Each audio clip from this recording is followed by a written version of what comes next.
Hello! Hello! Welcome to another Pointing Film at Critters! You Film Critters Processes! Processing. Processing. Today, pure Pocking Papout Possessor. The newish. It's had like a weird rollout. Like some people I saw got it like over the summer. I think we had it at a drive-in here, but only on like weird random nights. And it was paired up with like the wackest movie. Hold on, let me find out what. Let me look up what that was again. On the Rocks, the new Sofia Coppola movie. That sure is a lineup. That is an ex-boyfriend's perfect night. It's like on the left, it's like Bill Murray and whoever is playing opposite him, and they're like, "Oh, here we are. We're at a bar. I think we're gonna have a night talking about our feelings." And then on the right is just like body horror, like face mask bullshit. Just absolute, gruesomeness. So I did not get to see it in the drive-in, but we did finally get to see it via other means. Yeah. So this is by the Son of Cronenberg, right? Yes, technically, his name is Cronenberg's monster, but this is by Brandon Cronenberg. Brandon son of Cronenberg, David Cronenberg. Yeah, or Cronenberg Jr., as I've been calling him.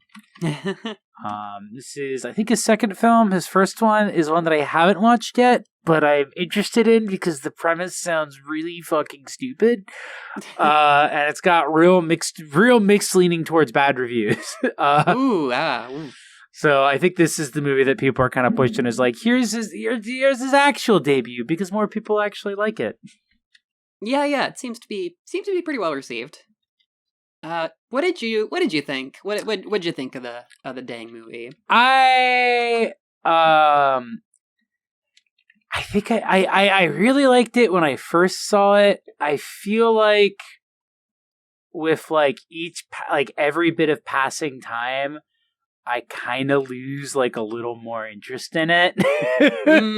Sure. And I honestly think it's because it's a thing where it's like a part of me feels like if I go and revisit it, the stuff I was impressed by is going to be like a lot less impressive. Is like kind of the best way I could think of to describe it. And I think a lot of that is just because like the last act kind of like squandered a lot of the cool ideas that were, and a lot of the like cool premise that it had going on. Yeah. You're kind of hinting at my general reaction to the movie. It's been, most of it's like pretty cool, I feel like. It has some like really cool, I mean, it's like kind of like, it's a very like, it's an MK Ultra premise, but the way it does it and the way it executes on it and like some of the ideas that it's playing with at the beginning are like really cool. And then by the end, it's just kind of like drags itself across the finish line, and it feels like the third act of Annihilation walked in and was like, "Hey, hey girls, what if we took this cool complex lore and world that we've constructed and we just crunch it down into a really simple metaphor?" Yeah, for sure. I was so, I mean, like, really, for the first, like, 3/4 of this movie, I was so on board. It was so cool. And it got me to invest, like, so much emotional energy into, like, the world building and the, just, like, the technology, which is all really awesome. And I thought it was, like, everything was really well introduced, and everything was really, like, stylish and cool.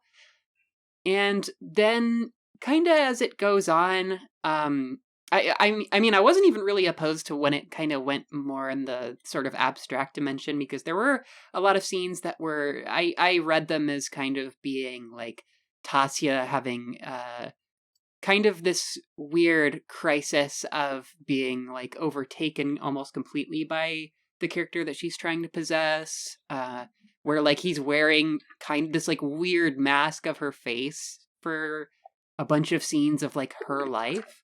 Yeah. He kind of hacks back at her, and it's they use a word in it which sort of implies that like a risk of doing this stuff is that your identities can get mixed up, essentially. I think they call it surging or charring or something. Basically, there's like a lot of implications that like this can fuck you up mentally, and one of them is that like you can literally have identity coalescing and like the identities kind of blur, and the implication is that like he pushes back so hard on her that he causes like their identities to almost fuse in a way where he becomes the person piloting it, but it's like he's piloting her piloting himself rather than him taking back control of his body. Yeah, and like that stuff's all really cool, but like you said, it kind of just falls flat. Basically, the climax of the movie, we have all this like really cool kind of secret agency stuff where she's like jumping into this guy's brain and like struggling with him for control, and you know their lives are like melding together and all this stuff. And then the climax is like they go to her house and kill her husband, and then the possessed guy gets killed by her son. Then the son gets shot and dies, and then everybody is dead except for the main character.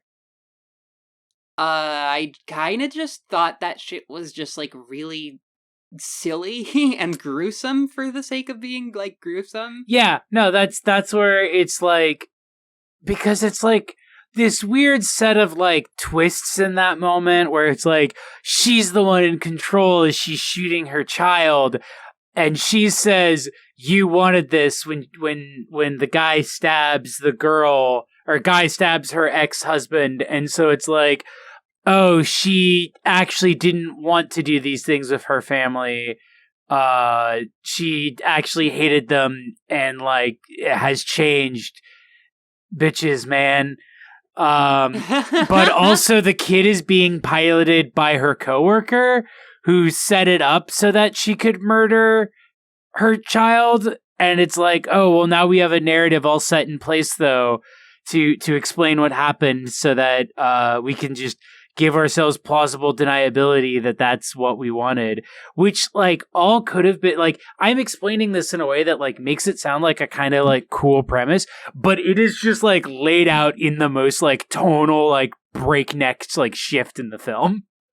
Yeah, it doesn't really, it kind of just comes out of nowhere because like, does she want her family to die? Is she like cool with it? I mean, like the ending seems to hint that she's not like cool with it, but she's like whatever about it, or that like she, you know, that she basically sees her empathy as something that's like weighing her down or something like that.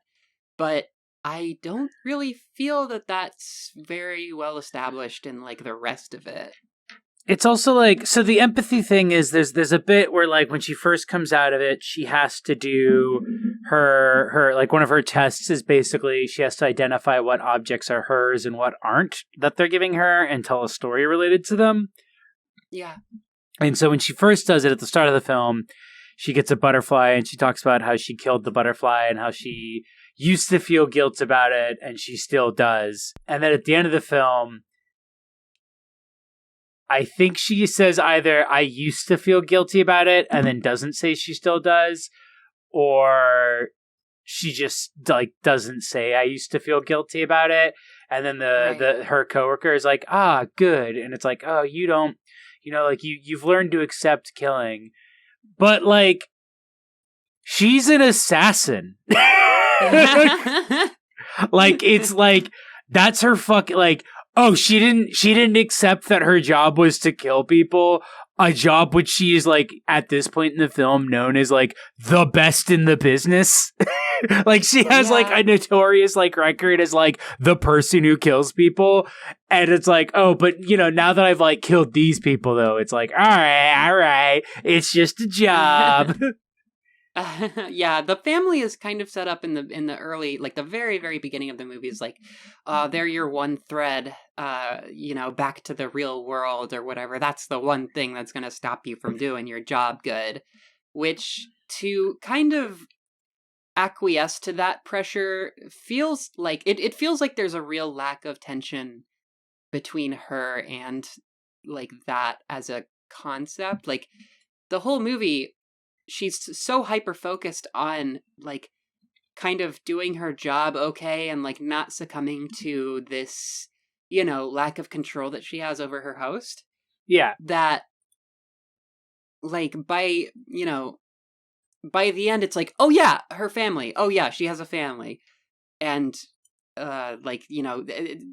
it's trying to, I don't know, it feels a little bit too on the back burner for that to be kind of what the climax like leads to, I guess. Yeah, no, it's sort of it backgrounded or like back burner is like a really good way to describe it as a plot point, because it's like it ends up bringing it all home, but then it ends up making everything else we see in the film be like, oh, is this all just been in service for this like kind of minor plot beat that is now like taking up the entirety of the third act? It's hard to tell if some of Colin Tate's weirder acting choices are like specifically to convey what's going on, or if it's just he kind of feels like a weird presence in the film, and like not in a way that really works with like what the film is setting up, if that makes sense.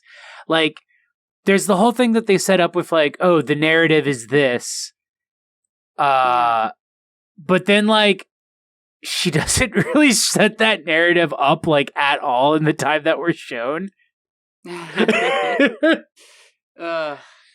Yeah, as soon as it became clear that he was going to be like kind of the main like possessed character, I was kind of like, oh man, right? Bring the woman back. Yeah, bring back Andrea Riseborough. But there's so much like, I don't know. There's so much like more interesting stuff that I felt like they could have done.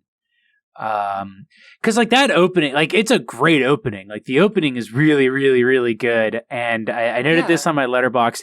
It's very strangely close to home, to the bone on, certain weird details about, say, Robert Kennedy Jr.'s assassination, or the assassination of Lee Harvey Oswald before he had a chance to testify.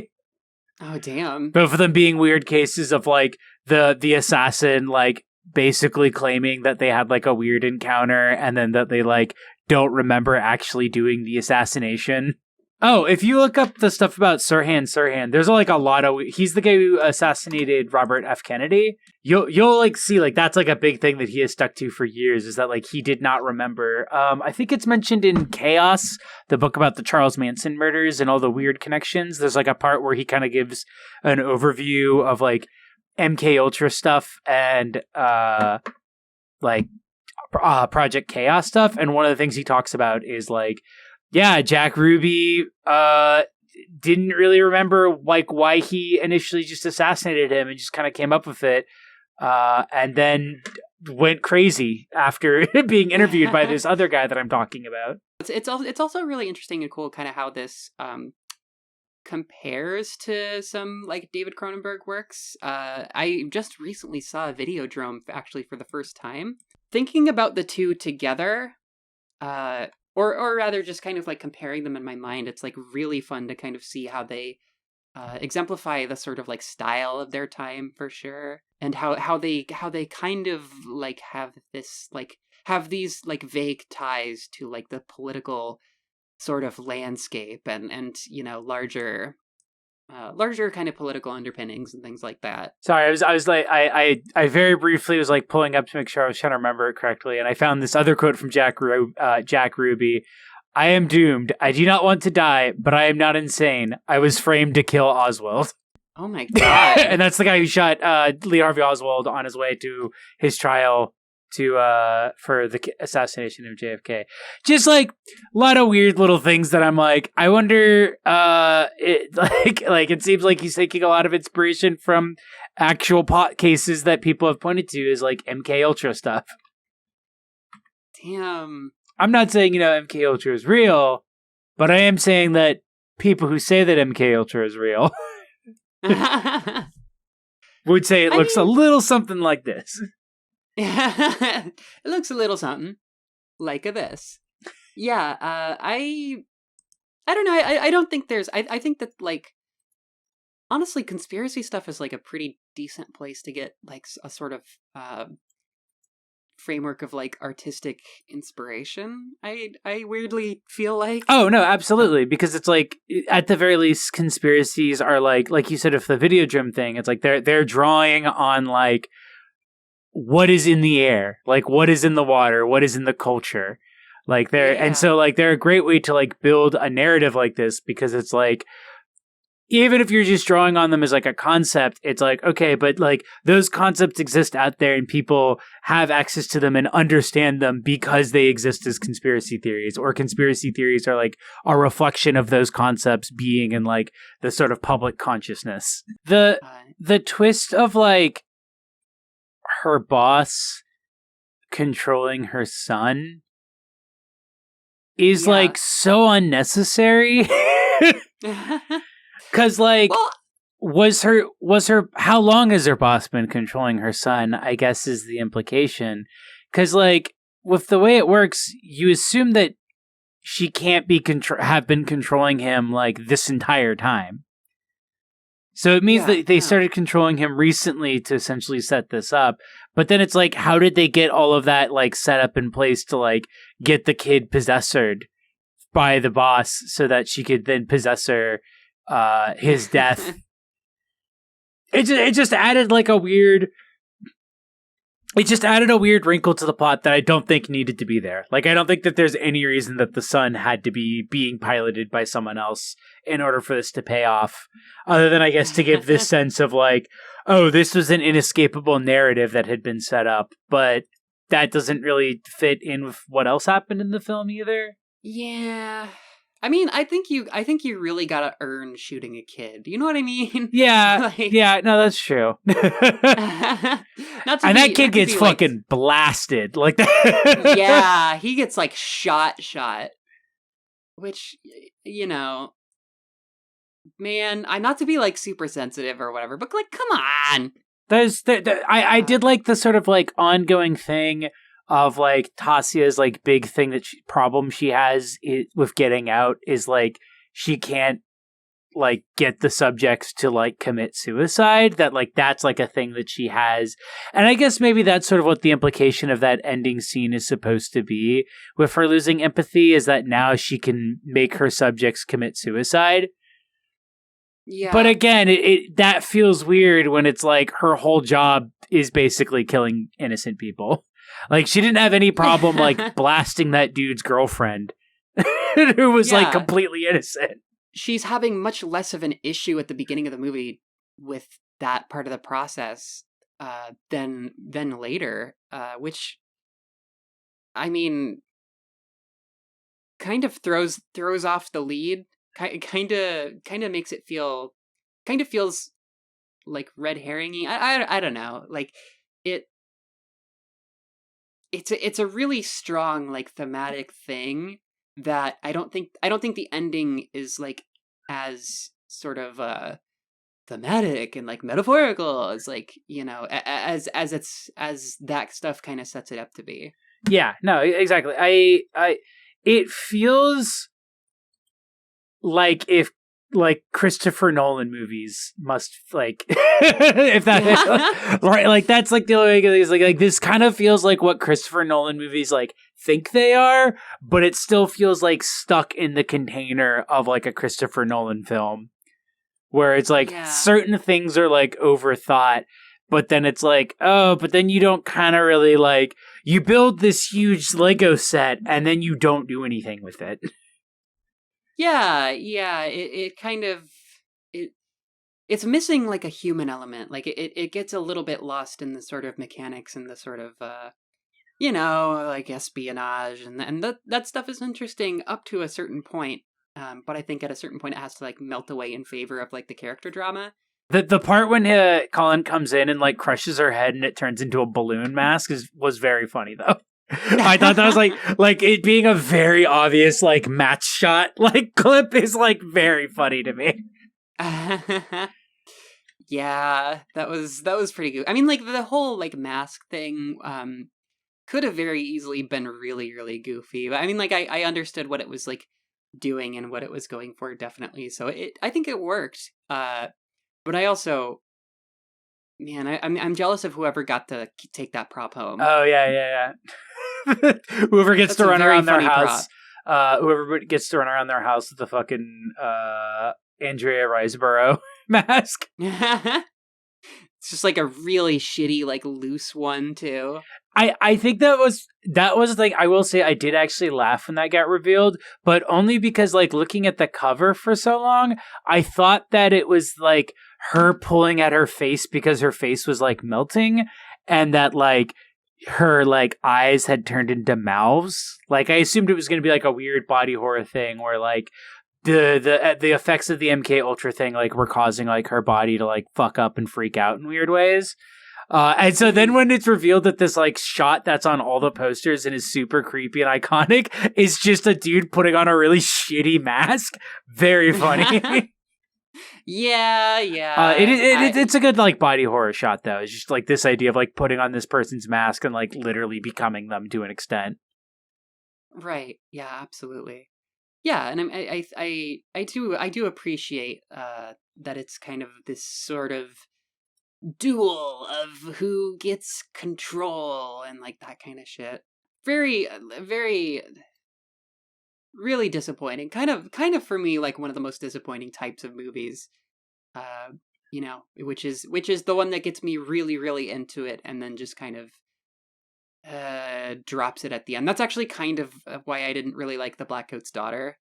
Oh yeah. No, I can see that. This movie definitely has Blackcoat's Daughter syndrome. It really is like, now that you've like said it that way, with the like you gotta earn killing a kid. It really is like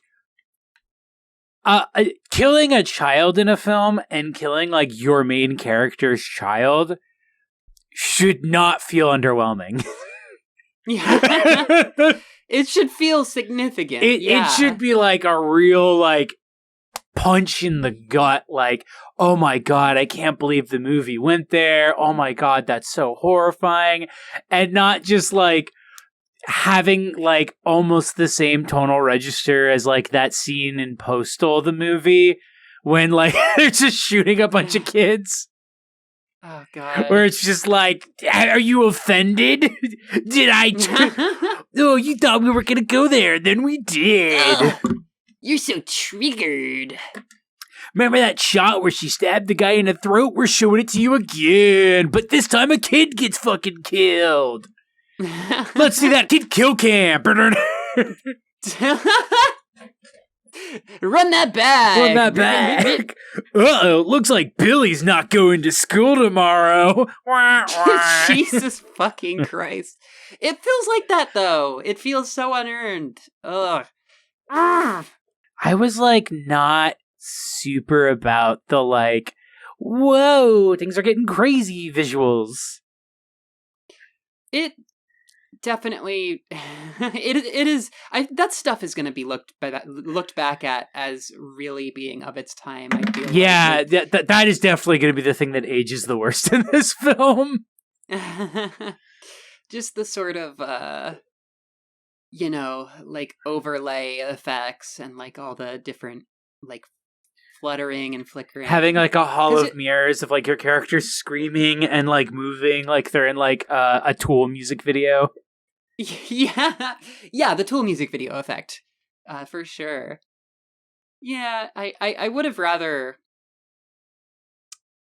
I don't know. I don't know necessarily. I don't know necessarily what I would have rather had. But it did. It was styling really, really hard. It was doing style very, very much. And I don't know how well it landed. It was a little distracting, I feel like.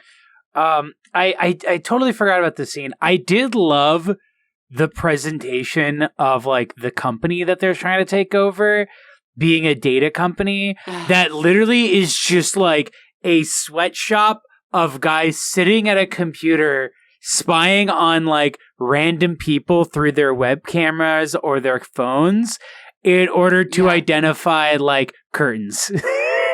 Like, in order to be like, we want to get demographic data on people. One of the price points people want to get right now is what kind of curtains do people like, so they know how to advertise curtains better. So you're just going to be cycling through like literally 8-hour shifts of looking at other people through webcams and identifying what kind of curtains they have and moving as quickly as possible.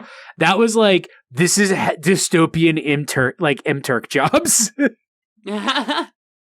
Yeah, that shit was really, really funny. I I don't know really what the thematic purpose was of like him holding on the one of the like webcam feed of like two people having sex in their apartment. I feel like that didn't really, nothing about that really came back. Yeah, that was weird. That very much so felt like it was. I feel like Cronenberg Jr. is living a little bit too much in Cronenberg Sr.'s shadow, and so he's trying to do like the same kind of things, and so he's like, well, I have to have sex in this movie because sex and death, they're all mixed up, and it's like, it doesn't really like thematically like work. It's just kind of like, oh, they're a perv? Is it so pervy that this character is watching these people have sex while also possessing another human being? Yeah, like can you imagine how this character feels watching this through this webcam? Like their alienation, and I don't know how the character is supposed to feel. I have no fucking idea. But that being said, the VR stuff was extremely funny. It's the idea of that being like cheaper and more effective as like an office plan. I mean, it's just it's funny to me, like giving people like their own cubicle, but they're actually like less than 2 feet away from somebody else. Yeah, no, that was really good. There's like, and like that's just it. It's like it's stuff like that where it's like a certain thought of like making a hyper real like version of our world that is literally exactly the way our world is, but like exaggerated enough to underline the fact that like that is how dystopian our real world is. Because like that scene is great because it comes off so dystopian, and then you realize that like that's literally like what jobs are like. Like there are real jobs that are exactly this. Yeah, there's there's so many like positions in companies that are just so gratuitous and just so like just this like hyper granular data driven bullshit that doesn't really have to exist, but I mean, you know, makes numbers go up somewhere. Like it is the selling and packaging of numbers back and forth to each other. It's so many small details like that which like show like a really great grasp of like world building, and it's actually why I'm interested in the other movie he did, because it has an equally insane it actually has a more insane premise, and I want to see if his world building is as good in that. But it ends up having this great set piece that he kind of ends up just doing like a very like basic like kind of 7 out of 10 story with. His other one that I'm going to watch is called Antiviral, and it's about a future where companies sell you, I think it's the diseases that celebrities have, so that you can like get sick with the same sick disease that your favorite celebrity has. That's kind of the funny. Main character like bootlegs the viruses out to like sell on the black market, like they're bootlegged versions of the viruses. But then he ends up contracting like this really rare disease that like some huge pop star dies of. And so now like everybody is trying to basically like kill him to get the virus out of his body, because it's like now the most like profitable virus on the market. That's really cool. That sounds really cool. Like it's like I said, it's got like a lot of like bad reviews, but I'm like, that's such a like insane premise that I have to respect it and I want to see it now. And I really like his ability to make weird sounding like movies like real. I'm really excited to be disappointed by that. That's gonna be fantastic. It's probably gonna be terrible. Yeah. Possessor.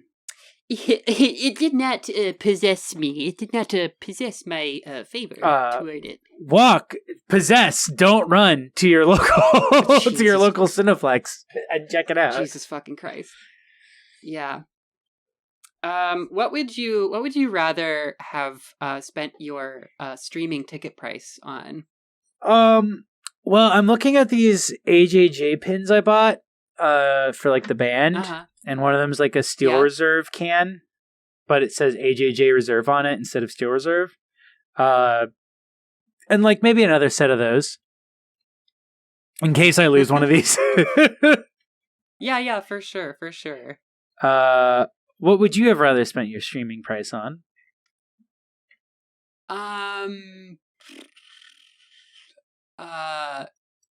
A tab of acid so that I could be mind controlled by radio waves, and forced to, I don't know, forced to assassinate somebody, I guess. Fucking, roll the dice, see whose time it is to go.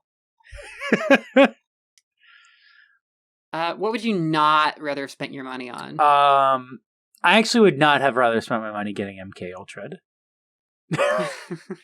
Are you sure? I feel like I get MK. I feel like I've been doesn't like. It sound a little fun? I don't know. I feel like I get MK Ultra like enough as is.